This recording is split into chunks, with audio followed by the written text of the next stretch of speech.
Hello, everyone, and welcome to the HerStory podcast presented by Chamber Fayetteville in advance of the Women of All Generations event. I'm so excited to get to interview Sydney Sullivan for this episode. Sydney, thanks for joining us. Thanks for being on the podcast. Thank you so much for having me, Sami. I am so excited for this. Okay, can you give us, for people who may not know you, just like a real brief snippet? Tell us about what you do and the work that you're a part of here in Fayetteville.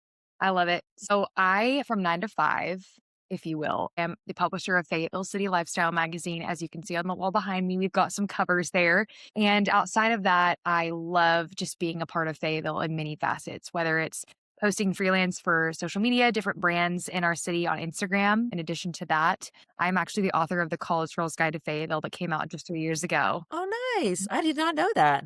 So that sort of is what sparked my role in the print realm and all of that jazz. I love being a part of Fayetteville City Lifestyle because I told you when we hopped on the call, but I'm typically the one that is doing the interviews. So it's very fun to be not in that seat and in a different seat today. You get to sit on the other side of the camera, if you will. Yes, exactly. Okay, well, so sort of on that, what prompted you to say yes to this whenever you got the email asking, would you be in this podcast series? How did you feel? And what story are you excited to get to share? Why'd you say yes? Well, to go back in time a little bit and to give some color to just my story, I am originally from Austin, Texas, and I moved to Fayetteville in 2020 for school. Very rough freshman year, right? Yeah.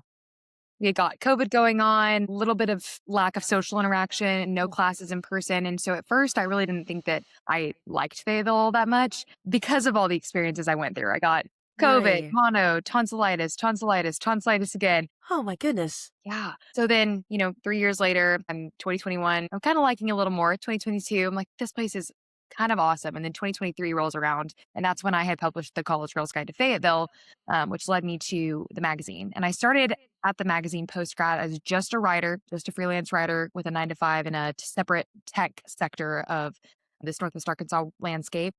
And while I was at that 9 to 5, writing on the side gave me so much passion. And I call it like my side quest because, like I told you, interviewing people in the city and just getting to hear their stories and how impactful the women and the men of Fayetteville are just lit me on fire. So the whole first year of my 9 to 5, I'm like, how can I quit this job in tech sales so that I can work for the magazine?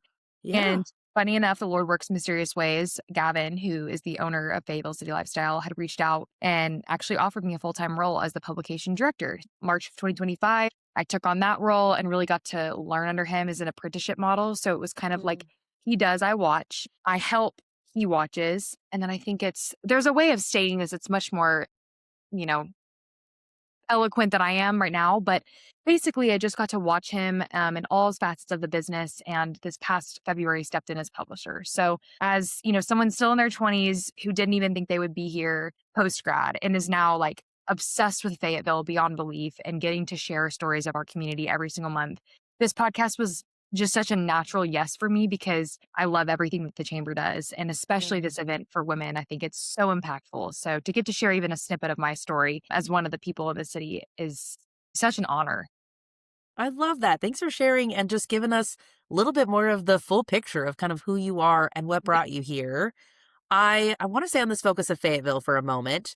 Yeah. You, I think, get to bring such a unique view, more rich and probably broad than a lot of people because you get to have a lot of conversations with the magazine. What would you say is the secret sauce? Like, what makes Fayetteville so amazing? It makes people want to, they come here, never think they're going to stay, and then they do. What do you think it is? Goodness.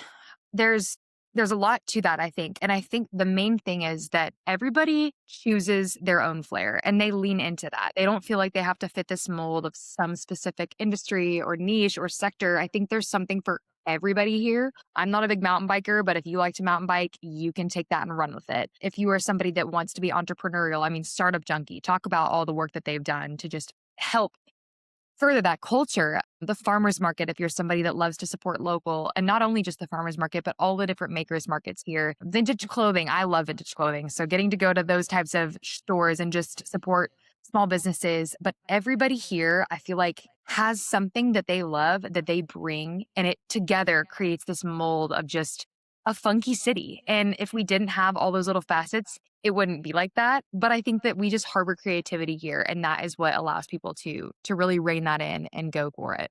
Okay, so as we continue growing, though, some of the projections in the next couple of censuses, North Arkansas is going to explode. As it already has been, it's just going to keep going. What do you personally hope we like never lose and hold on to no matter how big we get? We always say at the magazine, like, we're a grassroots approach to telling your story and marketing a brand or a person or a business. And I think the grassroots aspect is what I hope we never lose. Like, I think of a place like George's on Dixon Street that's been around for almost 100 years. Like, I hope that people never forget the history of the places here and that we never become just another big city. And honestly, like, full transparency, I always thought I would move back to Austin post grad, but then I realized like Austin kind of has become a little bit of that like oversaturated, like Mhm. really, really big city. And I hope that we stay a little bit funky and small, a special corner of the world. You know what I mean? Yeah.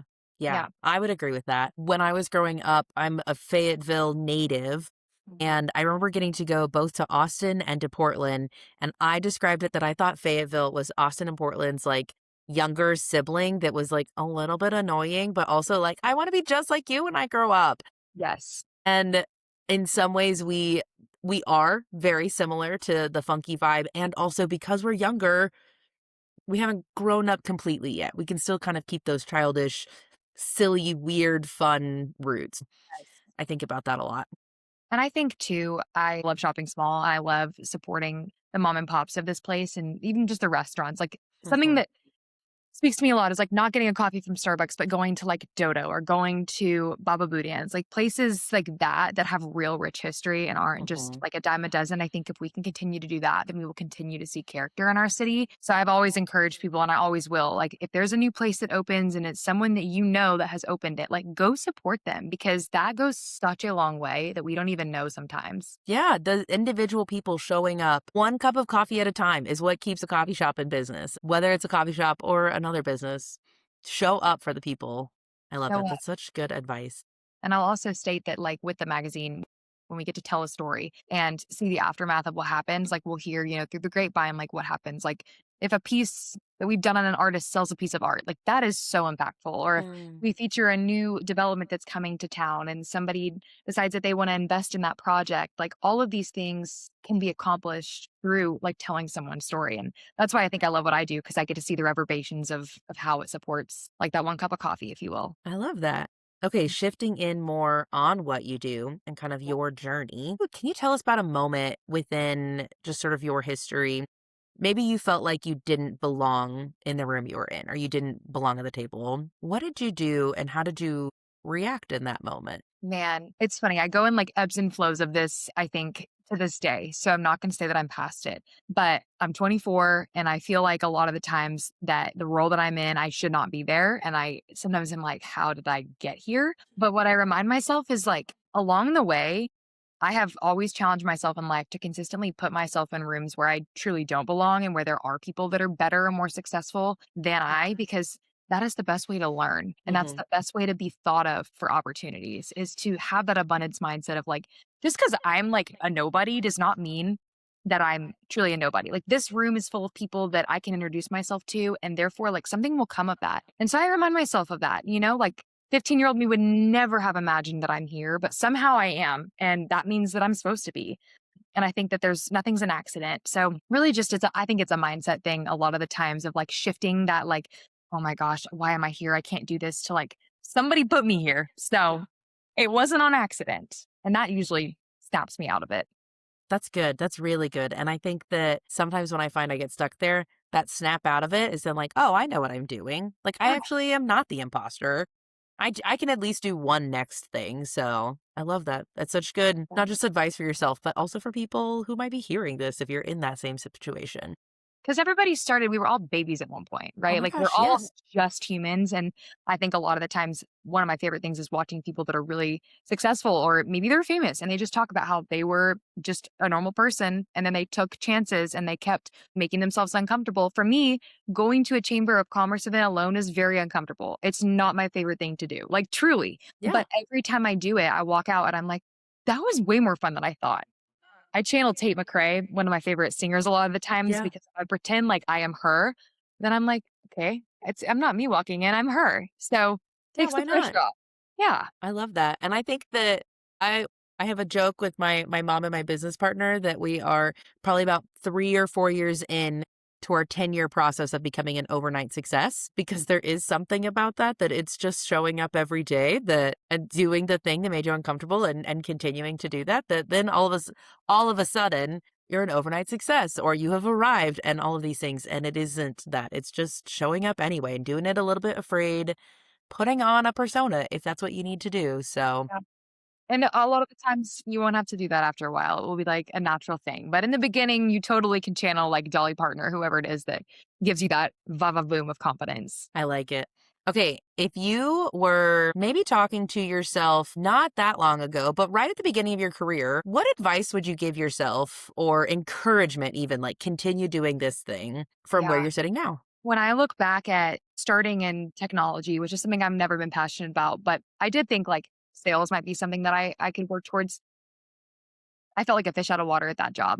And I realized that it didn't fit any of the criteria of what I liked doing as a kid. And what I did like doing as a kid was writing, reading, journaling, and storytelling. Like those are my best subjects in school. That was what I did outside of school. And that led into my career. So a lot of Mhm. the times I tell people that are, college age or maybe that are not happy in their career, like, what did you inherently just like doing? And what do you inherently like doing right now? And what are the giftings that you naturally have that you can propel forward and hopefully monetize? Because I think that that is going to lead you to a career that you feel maybe not always passionate about. Because, of course, there's some days I wake up and I do not want to do anything. Of course, I think all of us do.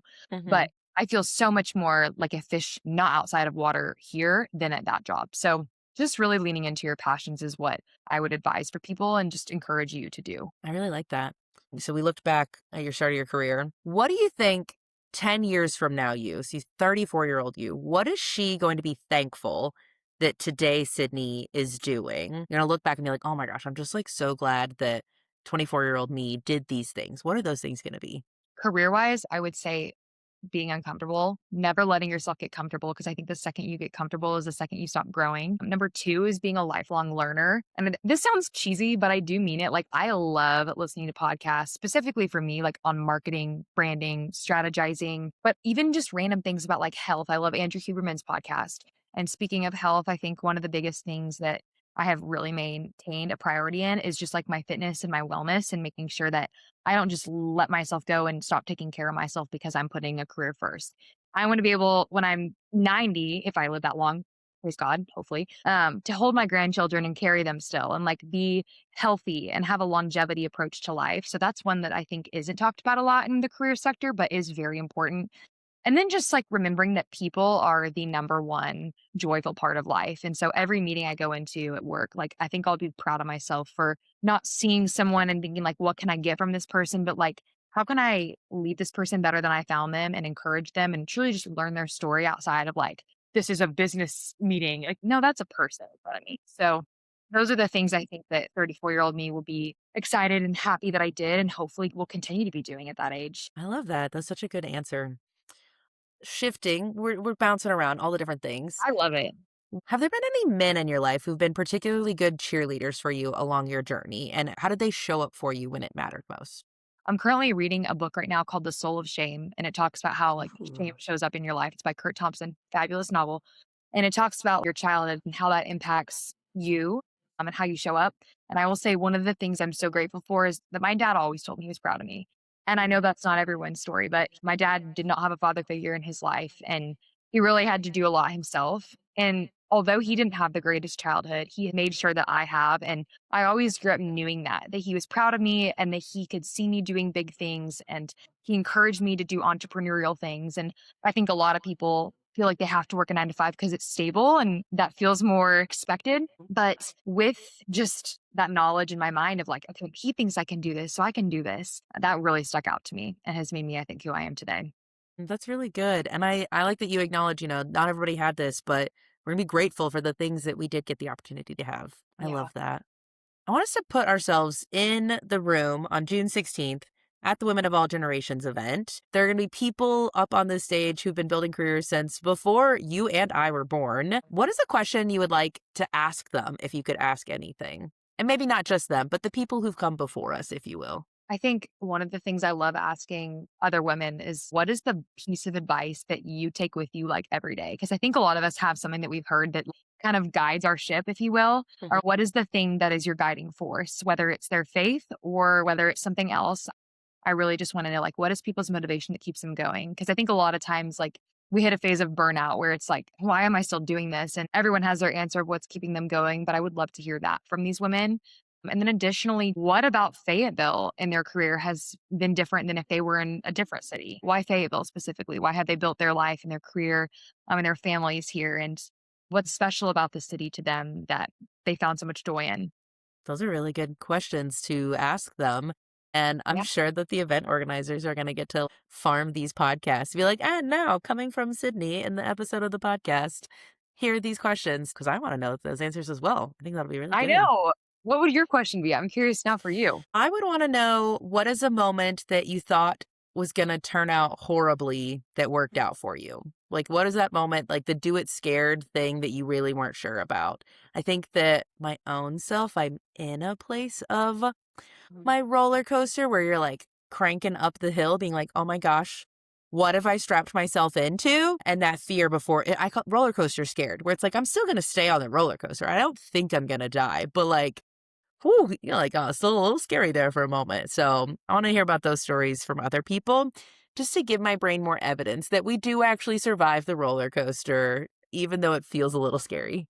And you may not know like what twists and turns are ahead, but you're not going to Exactly. fly off. Yeah, exactly. Right. It's very unlikely. Statistically speaking, highly unlikely.